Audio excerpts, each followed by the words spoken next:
시청자 여러분 안녕하십니까? 헬로티비 뉴스 부산입니다. 21대 국회에서 활동할 우리 지역의 당선자들이 결정됐습니다. 많은 분들이 새로운 기대를 하고 있을 텐데요. 지역민들이 당선자에게 바라는 점은 무엇일까요? 안수민 기자가 직접 들어봤습니다. 썰렁해진 도심지 번화가, 심각한 경기 침체 상황을 잘 보여줍니다. 벼랑 끝에 몰리다 보니 서민 경제를 살려달라는 호소가 메아리칩니다. 진짜 여기 전액 3분의 1도 안 돼 장사가. 그러니까 우리 진짜 억지로 할 수 없어 장사가 안 돼도 일이 나오니까 우리 서민들을 위해서 일해달라 하세요. 예, 그리고 좀 여기 발전을 좀 시켜주고. 힘들지요. 일을 못 하고 있는데 힘들지. 계속 일하다가는 큰일 나겠다. 경제 활동하고 또 우리 없는 사람들, 서민들을 쪽으로 해서 좀 살 수 있게끔. 그게 바라는 거지. 우리 너무 없으니까. 있는 사람은 별거 아니겠지만 없는 사람은 죽으라 하는 거라 이거는 완전히. 물론 선거 때마다 공약을 하기 위해서 국민들인데 막 인사도 하고 이러는데 그거보다도 국민들이 좀 이래 안정적이고 좀 이래 건설적인 그런 걸 많이 토도를 해가지고 국민들이 부산이 시민들을 좀 이래 편안하게 하고. 극심한 취업난 속 청년들은 연애와 결혼, 내 집 마련은 물론 꿈과 희망까지 포기하는 이른바 M4 세대가 된 지 오래. 이제 막 사회활동을 시작한 젊은 유권자층에게서는 일회성 지원책보다 자립할 수 있는 환경 조성에 힘을 쏟아야 한다는 목소리도 나왔습니다. 그냥 젊은 층이 좀 힘낼 수 있는 좀 그런 정치 좀 해주셨으면 좋겠고 막 퍼주는 게 아니라 좀 스스로 일어설 수 있는 그런 정치를 좀 이렇게 지원해주고 그냥 막 뭐라고 가르치고 하는 것만 아니라 좀 일어서서 할 수 있는 스스로 좀 일어설 수 있는 그런 정책들을 좀 준비해주고 독려해줬으면 좋겠습니다. 말로만 말고 행동으로 보여달란 쓴소리도 있었습니다. 선거 공약에서는 저거들이 지킨다 하면서 선거만 끝나고 나면 저건 내 몰라라 하거든. 싸움 같은 안 하고 이제 유권자들을 위해서 공약 같은 걸 좀 잘 지켰으면 좋겠어요. 민원성 지역 현안 해결 요구도 나옵니다. 저 영주 시민 아파트 저거 철거를 한다고 반은 내보내고 반은 뭐 저렇게 하고 있는데 지금 뭐 나가지도 들어가지도 못하고 뭐 수리를 할 수가 있나 도배를 할 수가 있나. 사람 죽겠다 사람 죽겠어. 그런 거 모두 얼른 좀 해결을 해달라 하소. 헬로티비 뉴스 안수민입니다. 각종 언론 매체에서 다뤄진 우리 지역의 핫 이슈를 빅데이터 분석을 통해 알아봅니다. 각종 현안에 대한 총선 공약들도 나왔었는데요. 그동안 지역에서는 어떤 이슈들이 거론됐는지 동구와 부산 진구의 키워드를 김한식 기자가 살펴봤습니다. 부산 동구 연관 단어 중 가장 많이 검색된 부산역과 부산진역. 부산역은 국토의 대동맥인 경부선 철도 종착역입니다. 열차를 타고 오면 가장 먼저 만나게 되는 부산역은 부산의 관문입니다. 또 역사 내부의 부산의 대표 맛집들이 즐비해 명소로 꼽힙니다. 폐쇄된 부산진역은 부지 활용 문제로 많은 관심을 받고 있습니다. 부지를 소유한 철도시설공단 등은 오피스텔 등 상업 개발을, 시민들은 공원 등 공공 활용을 요구하면서 갈등을 빚고 있습니다. 특히 북한 통합개발 부지와 원도심 사이에 위치해 해당 부지의 활용도에 따라 원도심의 지형이 바뀔 수 있다는 견해가 많습니다. 바다의 관문인 부산항도 연관 검색어 상위에 올랐습니다. 국내 1위의 수출입항에서 부산신항 등장으로 밀려났지만 재개발이 추진되면서 제2의 전성기를 준비하고 있습니다. 자성대와 초령동도 눈에 띕니다. 자성대는 임진왜란 당시 첫 전투가 발생한 성이었습니다. 자성대의 원래 명칭은 부산 진성이지만 왜군이 점령하면서 자성대로 부르던 것이 지금까지 그대로 내려오고 있습니다. 부산 속의 중국으로 불리는 차이나타운이 위치한 초량동. 부산역 맞은편에 위치해 있어 관광객들의 필수 방문 코스로 자리 잡은 만큼 검색 상위에 올랐습니다. 차이나타운에는 화교인들이 직접 운영하는 중국 음식점이 즐비해 있고 중국 관련 물품들도 비교적 손쉽게 구할 수 있습니다. 이외에도 경남고와 도시철도, 부울경 등도 연관 검색어 상위에 올랐습니다. 헬로티비 뉴스 김한식입니다. 부산 진구 연관 검색 단어 중 하나인 신천지. 부산에서 신천지 관련 시설이 가장 많은 부산 진구는 29곳이 집중된 것으로 밝혀졌고 이 가운데 위장시설도 7곳이 포함되어 있습니다. 참고로 부산 진구 도로명 주소 신천대로는 신천지와 아무런 연관이 없습니다. 부산의 중심인 부산 진구는 교통 요충지로 꼽히는데 중앙대로도 연관 검색어로 많았습니다. 최근 서면을 지나는 구간에 버스 중앙차로제가 시행되면서 교통정체가 심해져 관심이 높아진 것으로 풀이됩니다. 부산의 중심을 관통하는 중앙대로는 중구에서 금정구 두구동까지 6개 지자체를 지나는데 25.9km에 이릅니다.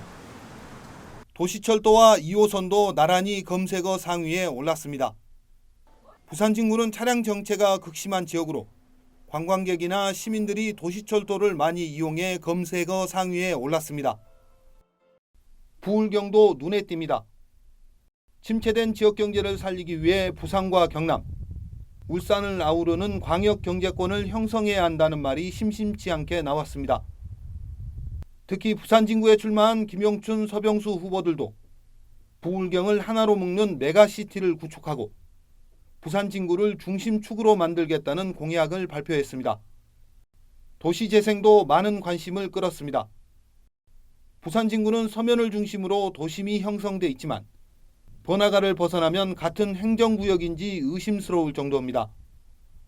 낡고 허름한 주택, 부족한 생활 인프라로 젊은 사람들이 떠나면서 공동화는 더욱 심해졌습니다.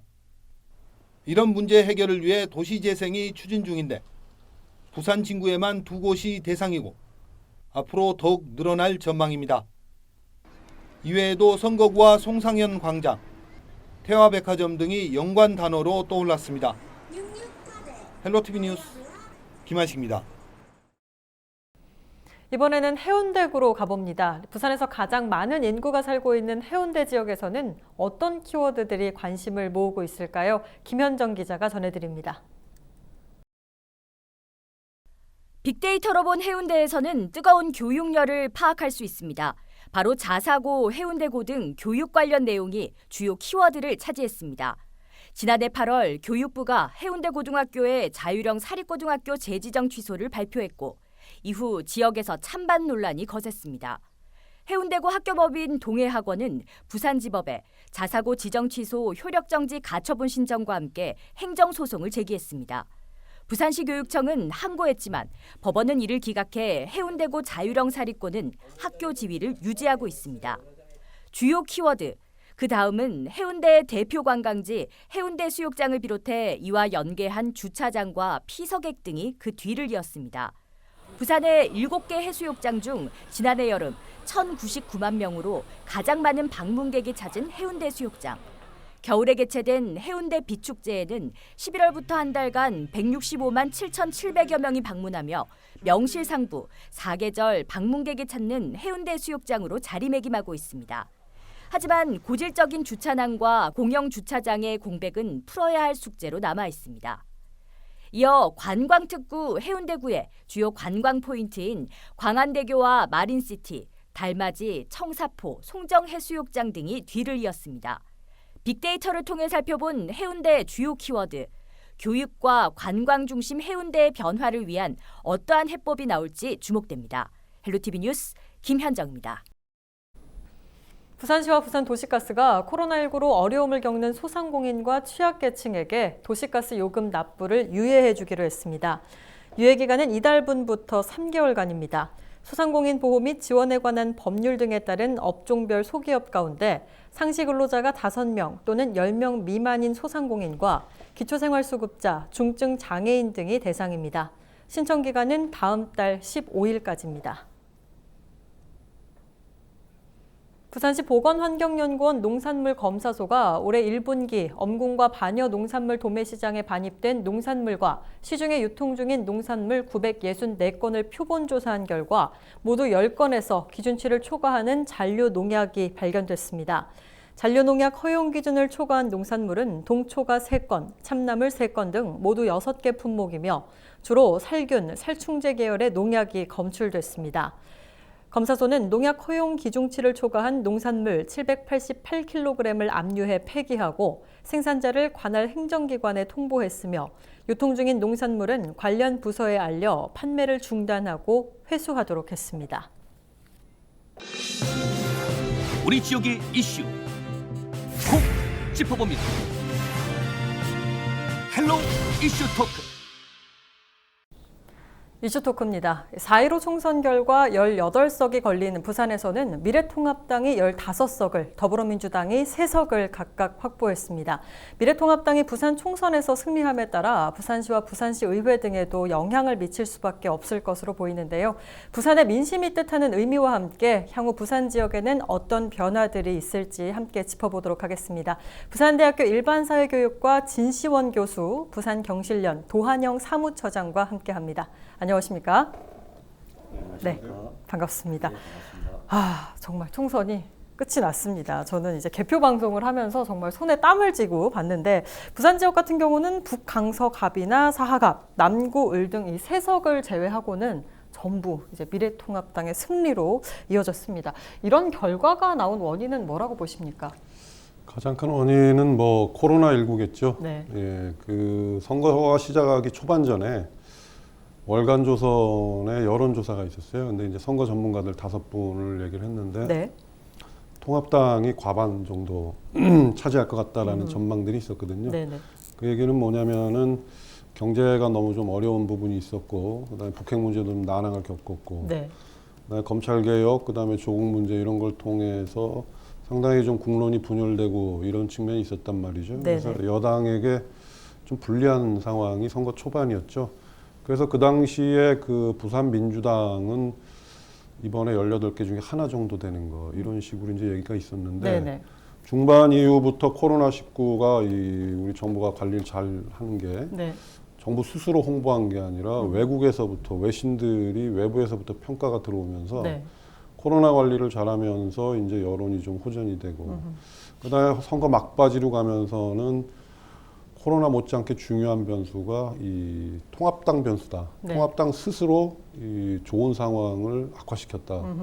그래서 공천도 처음에는 뭐 김영호 위원장이 잘하는 것 같다가 뒤로 가면서 엉망이 됐죠. 네, 맞습니다. 사천 막천 나오고 황천 나오고 무소속 출마 나오고 그리고 이제 완전히 선거가 임박해서는 이제 막말이 계속 터져 나왔단 말이죠. 네네. 그러면서 또 황교안 대표의 리더십이 다시 한번 그 공천에서 막말을 했던 분들을 공천을 다시 준 게 문제가 된 거죠. 그래서 차명진 후보 같은 분이 적어도 한 20표는 날려먹은 것 같고 그렇게 본다면 이번 총선은 이 여당이 좀 불리한 거로 시작을 했는데 이것이 코로나19가 잘 관리되고 그다음에 통합당이 스스로 굴러들어온 복을 차는 이런 상황, 막말 때문에 졌다. 황교안 대표 리더십 부족했고 결과적으로는 이 상황 때문에 이렇게 완패가 좀 이루어진 게 아닌가. 근데 더 중요한 거는 국민들이 이 개혁 보수가 좀 변화해야 된다라는 시그널을 계속 준 거거든요. 네네. 4번에 걸쳐서. 네. 그러니까는 뭐 지난 20대 총선도 그랬고, 그다음에 박근혜 대통령 탄핵도 있었고, 예. 그다음에 19대 대선도 있었죠. 그다음에 7대 그 민선 지방선거까지 있었단 말이죠. 4번을 내리해서 회초리를 보수에게 좀 변해라. 이 합리 보수로 변해라. 개혁 보수로 변해라. 이렇게 얘기를 했는데 그 시그널과 회초리를 전혀 받아들이지 않은 것이죠. 그래서 막말 보수, 그다음에 수구 보수 이런 식의 모습을 보이면서 스스로 붕괴했다. 통합당이. 저는 이렇게 보고 있습니다. 네. 사무처장님께서는 이번 결과 어떻게 보십니까? 네. 부산 얘기를 좀 드려보면 일단 부산이 이제 20대 국회에서는 6석이었다가 21대는 3석으로 줄어들었죠. 네. 그 부분 좀 말씀을 드려보면은 사실 이제 보통 이제 그 집권 한 3년 차 되는 선거라면 중간평가 성격이 강하기 때문에 정부 여당에 상당히 불리합니다만은 이번에 코로나19 사태로 사실상 정부 여당에게 결과적으로는 유리한 국면이었다는 말씀을 드릴 수가 있겠는데요. 네네. 그럼에도 불구하고 부산이나 영남권은 거의 이제 집권 여당이 참패를 한 경우이기 때문에 네. 더군다나 부산 같은 경우는 이제 6석에서 3석으로 줄어들면서 향후 부산 시정에 대한 고민도 있을 거라고 보여집니다. 아무래도 이제 이 부분에 대해서는 좀 수도권에 대한 어떤 민주당 집권 여당의 어떤 여론들이 좀 강하게 되면서 오히려 영남권의 보수층들이 결집할 수 있는 그런 어떤 분위기가 좀 만들어지지 않았겠는가라는 그런 생각도 좀 들고요. 네. 여전히 정부 여당에 대한 견제가 좀 필요했고 그런 의미들이 많이 좀 만들어지면서 어떤 보수 세력들이 다시 한번 뭉쳐지는 그런 과정이지 않았던가 말씀드리고, 또 하나는 이 오거돈 시정에 대한 아무래도 이제 그 민선 7기에서의 어떤 그 오거돈 시정에 대한 우리 시민들의 기대치가 높았음에도 불구하고 네네. 그다지 크게 변화와 어떤 새로운 부분들을 제시하지 못했던 그런 측면들도 좀 일정 정도 영향이 있지 않았겠는가. 그렇게 되다 보니까는 부산에서는 조금은 민주당 의석수가 좀 떨어지는 이런 경향이지 않았는가 이렇게 말씀드릴 수 있을 것 같습니다. 네, 알겠습니다. 사실 이번 총선의 투표율이 걱정이 많았습니다. 코로나19 때문에 좀 투표율이 낮지 않을까 생각을 했는데 사실 사전 투표율도 역대 최대를 찍었고요. 네, 최종 결과도 부산이 전국 평균보다 높게 나왔습니다. 67.7%, 전국이 66.2%가 나오면서 부산의 투표율이 상당히 높게 나왔는데 이번 총선 이렇게 투표율이 높았던 이유, 민심이 반영되지 않을까 싶은데 어떻게 생각하십니까? 예, 뭐 처음에는 코로나19 때문에 투표율이 낮으리라는 전망들이 압도적이었죠. 네. 그다음에 재외 투표도 또 외국의 공관들이 선거를 못하게 돼서 재외 투표 상당히 낮지 않았습니까? 참여하는 인원 자체가 뭐 반이 날아갔기 때문에 그런 우려가 있었는데 그때부터 이제 뭐 전문가들은 그런 얘기를 했죠. 이번에 선거는 양대 정당의 새 대결이다. 그래서 보수 진보가 총동원이 되고 있기 때문에 네. 이 갈라치기 선거 전략의 대표적인 케이스거든요. 네네. 여야가 이제 국민을 갈라치는 것이죠. 그래서 보수와 진보로 가르면서 자신들의 핵심 지지층을 끌고 가는 전략인데 이러다 보니까 지지 세력들이 보수 진보가 총동원이 되고 서로 지지 않기 위해서 투표에 나설이라는 전망이 있었거든요. 네네. 그런 전망이 우세했었는데 역시 결과는 그렇게 됐다. 그래서 코로나도 이겼다. 국민들의 열망이. 그리고 그래서 이 양대 거대 정당이 이 동원 정치, 이 갈라치기 정치를 한 이유, 거기에 또 이 국민들이 세대결 양상으로 들어가면서 선거율이 끌려 올려진 것이고요. 네네. 또 하나 변수는 아까 말씀드린 대로 지난 4년간 4번에 걸쳐서 대선이라든지 탄핵, 지방선거, 총선을 거치면서 국민들이 대한민국의 보수는 좀 변해야 된다라는 회초리와 시그널을 계속 보냈는데 네. 통합당이 전혀 그러지 않았단 말이죠. 거기에 대해서 사전 투표율이 엄청 높게 나왔어요. 그래서 사전 투표율이 높다는 것은 젊은 분들이 많이 나갔다는 거거든요. 네. 청장년층이. 민주당으로서는 상당히 우세한 거고, 그 민주당이 우세할 수 있다라는 사전 투표 결과 그 예측이 또 나오고, 거기에 더해서 또 180석 발언이 나왔단 말이죠. 네네. 범민주, 범진보 진영. 이러니까 이제 보수 세력이 막판 2, 3일 전에 확실히 새가 재결집하는, 그러면서 또 한 번 이제 투표율이 껑충 뛰는. 그래서 부산 같은 경우에 평균치보다 훨씬 높은 67%를 상회하는 이런 투표율이 나온 거다. 뭐 그게 두 가지 요인이 저는 크다고 봅니다. 네, 알겠습니다. 사실 부산에서는 개표 막판까지 정말 이게 예측하기가 힘들다라는 이야기도 많이 나오고 저도 계속 개표 상황 보면서 이런 결과 어떻게 나올까 사실 예측이 좀 힘들었는데 부산진 갑의 경우도 뭐 그랬고요. 사하 갑, 또 남구 을 굉장히 엎치락뒤치락 하면서 손에 땀을 쥐게 했습니다.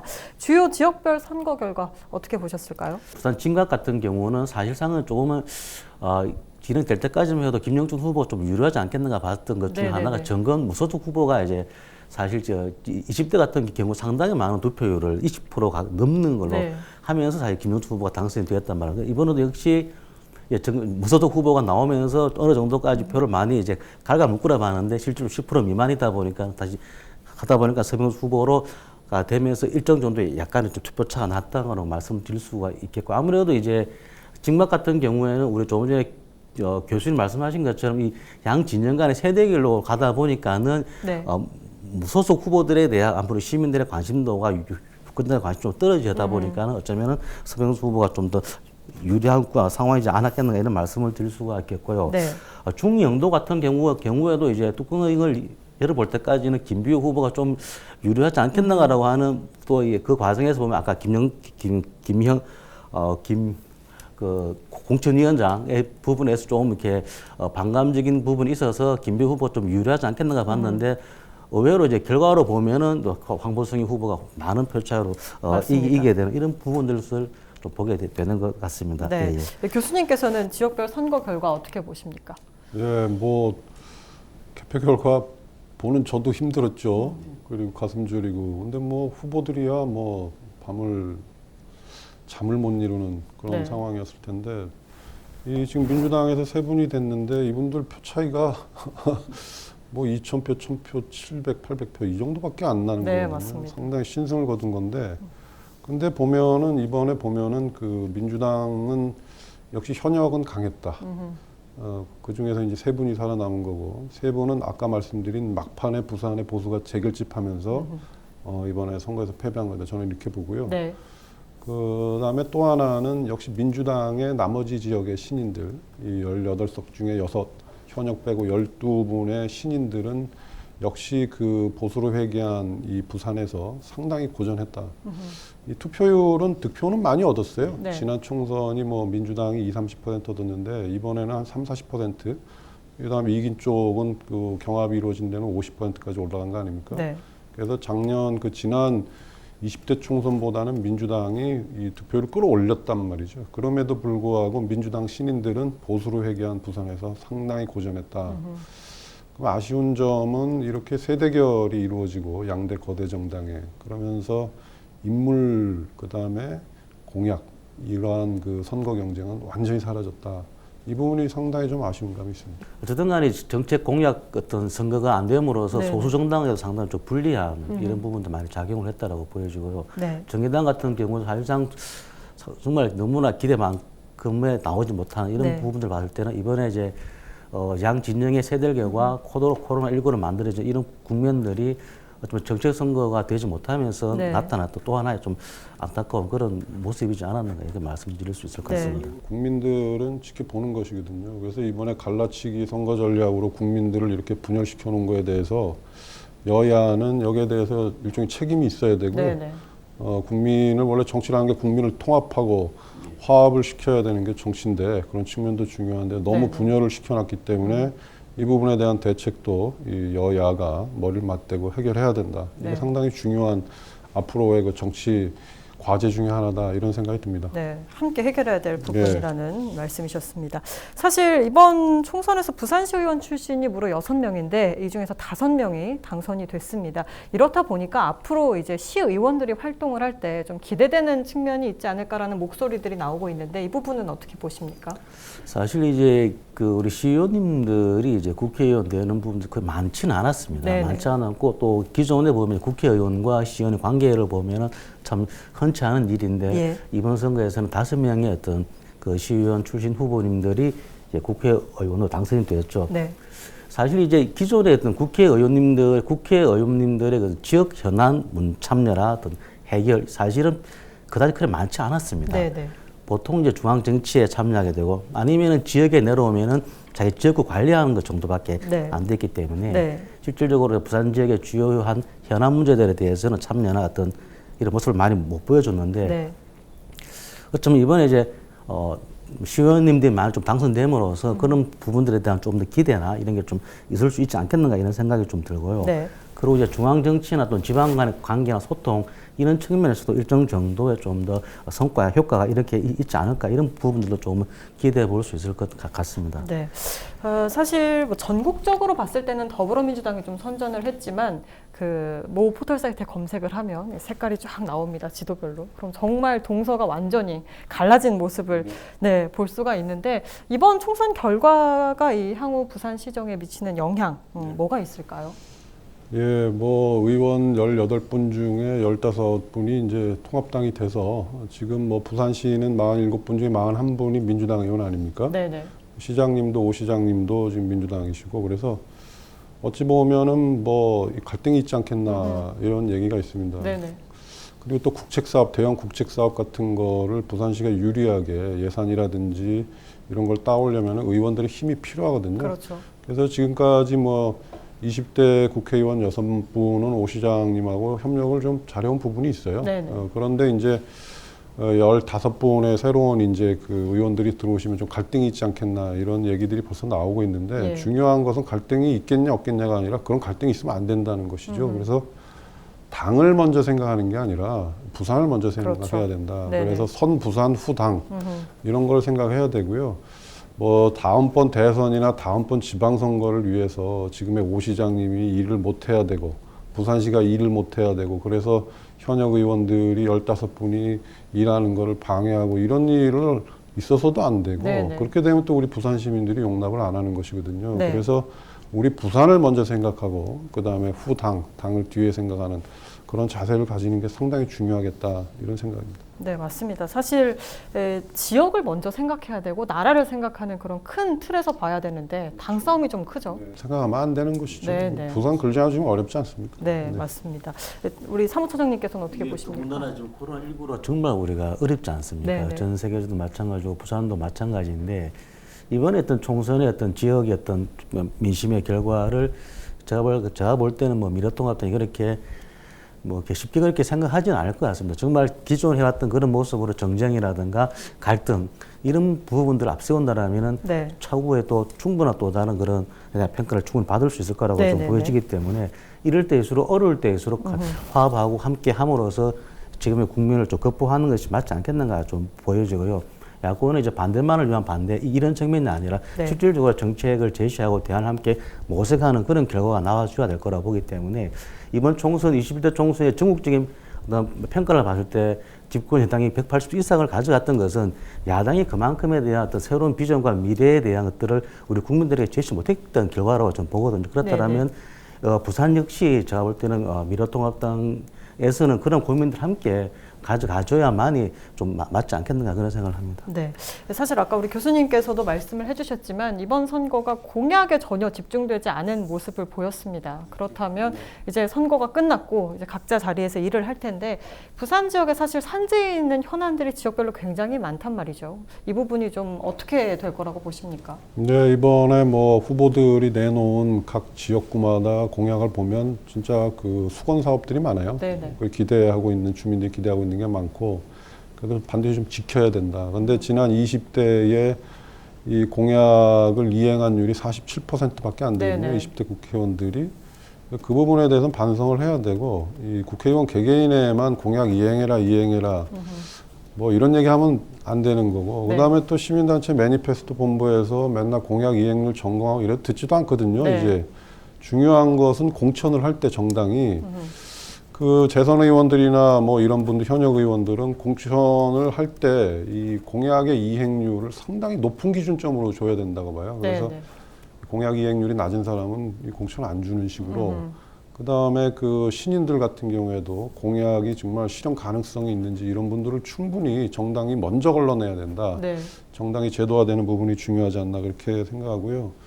이번에 보면은 부산에서 우리 수건 사업들이 있죠. 경부선 지하화하는 네네. 것, 물 문제, 먹는 문제 해결하는 것, 그 다음에 동남권 신공항 문제 해결하는 것, 그 다음에 또 부울경이 광역 지역을 묶어서 우리가 경제 경쟁력이나 생활 이 공동체 큰 시를 만들어내는 거거든요. 네. 메가시티를 만들어내면서 이 경제 난국을 돌파해야 되기 때문에 이러한 것들을 여야가 좀 힘을 맞대서 여당 의원은 또 세 분은 180석을 가진 힘 있는 여당의 의원 아닙니까? 네네.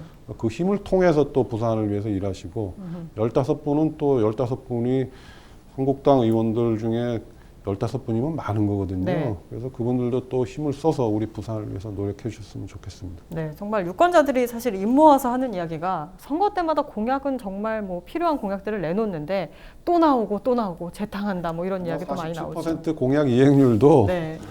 진짜 큰 공약, 그 이뤄야만 되는 주민들의 수건 사업은 이행률이 훨씬 떨어질 겁니다. 네, 이 조만한 것, 될 만한 것만 계산해서도 47%거든요. 네, 모두가 사실 예. 당을 막론하고 함께 힘을 모아서 현안 문제들을 좀 해결했으면 좋겠습니다. 우리 사무처장님들은 어떻게 보십니까, 이 부분? 교수님 말씀하신 것처럼 지역 현안 문제들은 참 많이 있습니다. 네. 또 20대 공약과 정책들이 또 이번에 계속 반복되고 답습되는 경우도 있긴 한데요. 네. 그만큼 뭐 나름대로 중요하기 때문에 그런 부분들도 또 있겠습니다만은 아무래도 우리 후보님들께서 이번에 21대 총선을 준비하는 과정에서 정책이나 공약 이런 부분들에 대한 좀 더 준비나 이런 검토가 좀 부족하지 않았나 이렇게 말씀을 드릴 수가 있을 것 같고요. 네. 그리고 지역 현안 문제 관련해서는 제가 볼 때는 이제 집권 여당과 야당 간의 뭐 화합도 많이 좀 필요할 거라고 보여지고 하나는 우리 오건 시장님이 조금 더 이제 그 지난 2년간의 그런 것을 평가를 좀 돌아보면서 네. 좀 더 새로운 뭔가를 이제 부산의 비전을 좀 제시하면서 부산 같은 경우는 이제 미래통합당이 여당이지 않습니까? 네네네. 그렇기 때문에 좀 적극적으로 소통하고 협의해서 함께 좀 슬기롭게 지혜를 모아간다라면은 지역의 큰 많은 사안들도 좀 슬기롭게 풀어갈 수 있지 않겠는가 그런 생각을 합니다. 네, 사실 이번 총선에서 처음으로 등장한 게 또 있습니다. 준연동형 비례대표제. 많은 분들이 이게 뭔가라는 생각이 들으셨을 것 같고 또 투표용지 보고 왜 이렇게 길어라는 생각이 드셨을 것 같은데 간단하게 이게 무엇인지 그리고 또 사실 이 부분에 대해서 우리한테 맞지 않는다, 실효성이 없는 부분이다라는 목소리들도 많이 나오거든요. 그 부분도 같이 좀 설명 부탁드립니다. 네, 이번 공직선거법 개정의 취지는 국민의 선호와 이해관계 이게 상당히 다원화되지 않았습니까? 네네. 다양합니다. 그래서 그러한 다양한 이해관계와 선호를 정당이 제대로 반영하기 위해서는 지금 같은 양대 거대 정당이 아니라 다당제로 가는 게 그게 국민의 선호를 제대로 받아들일 수 있기 때문에 다당제로 가자는 취지가 있었고 네. 국민들의 정당 선호를 그대로 국회의석에 반영해 주자는 거였거든요. 네네. 그래서 국민들이 뭐 ABCD 정당을 다 다양하게 이 선호를 하면 그 ABCD 정당이 국회에 다양하게 포진을 하는 거예요. 쉽게 얘기하면 다당제로 가자는 공직선거법 취지였거든요. 네네. 개정의 취지. 그런데 이번에 구멍이 생긴 거죠.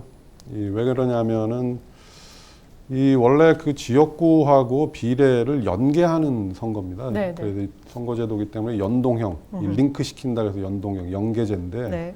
이 연계를 하려면은 지역구와 비례를 어느 정도 1대1 정도나 2대1 정도로 만들어놔야 되거든요. 예를 들어서 우리나라가 300석이면 네.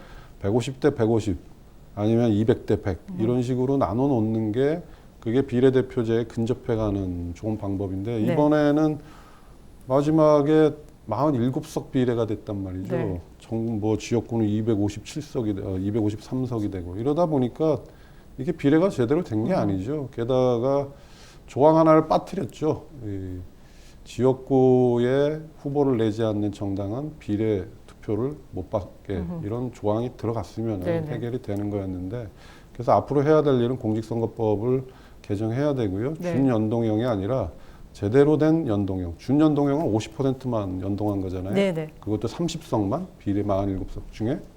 그래서 제대로 된 비례대표제, 제대로 된 연동형 비례대표제로 가는 게 맞다. 네. 거기에 대해서 여야가 국민 여론을 다시 반영해서 조속하게 공직선거법을 개정하는 게 좋겠다. 네. 네, 개정을 해도 사실 좀 지금 시기에 맞고 우리에게 맞는 걸로 개정이 좀 돼야 되지 않을까 생각이 이번에 듭니다. 양대 정당의 그 힘싸우기가 얼마나 이 국민을 분열시키는지 봤거든요. 네. 거대 정당 체대로는 더 이상 대한민국이 앞으로 전진하기 힘듭니다. 네, 네. 알겠습니다. 자, 이제 부산 시민의 한 사람으로서 21대 국회의원 당선자들에게 이제 앞으로 일을 하게 될 텐데요. 좀 바라는 점이 있다면 한마디씩 부탁드립니다. 사실 뭐 20대 국회는 사실 뭐 최악의 국회라는 평가가 많았습니다. 네. 식물국회, 동물국회라는 평가였다면요. 21대 국회는 진정으로 화합하고 또 정치를 통한 국민을 통합하고 화합하는 그런 국회가 됐으면 좋겠고요. 네. 하나는 이제 포스트 코로나 시대를 대비한 사실 사회 전반적으로 많은 변화들이 있을 수밖에 없을 것 같습니다. 그렇다면 이 부분에 대한 좀 정책적 대안이나 미래를 바라보면서 국회에서 많은 또 정책 활동이라든가 입법 활동을 좀 해줬으면 하는 바람입니다. 네, 교수님도 당선자분들에게 또 한 말씀 해주시죠. 네, 그 마지막에 선거에서 이겼을 때 그 초심을 잃지 마셨으면 좋겠다. 이 특권의식으로 절대 흘러가면 안 될 것 같고요. 네. 아까도 말씀드렸지만은 우리 부산과 부산 시민을 먼저 생각하시고 자신의 당은 뒤에 생각하는 선부산 시민 후당 이걸 좀 당부드리고 싶습니다. 네. 네. 이제 총선이 이제 정말 끝나고 당선인들이 이제 뽑혔습니다. 당선인들 후보 시절에 내걸었던 공약들, 우리 지역을 위해서, 부산을 위해서, 또 나라를 위해서 어떤 일을 해야 되는지 잊지 말고, 초심 잊지 말고 끝까지 노력해 주셨으면 좋겠고요. 우리 유권자 여러분도 감시자 역할을 앞으로 꾸준히 해주셨으면 좋겠습니다. 이슈토크 여기서 마칩니다. 고맙습니다.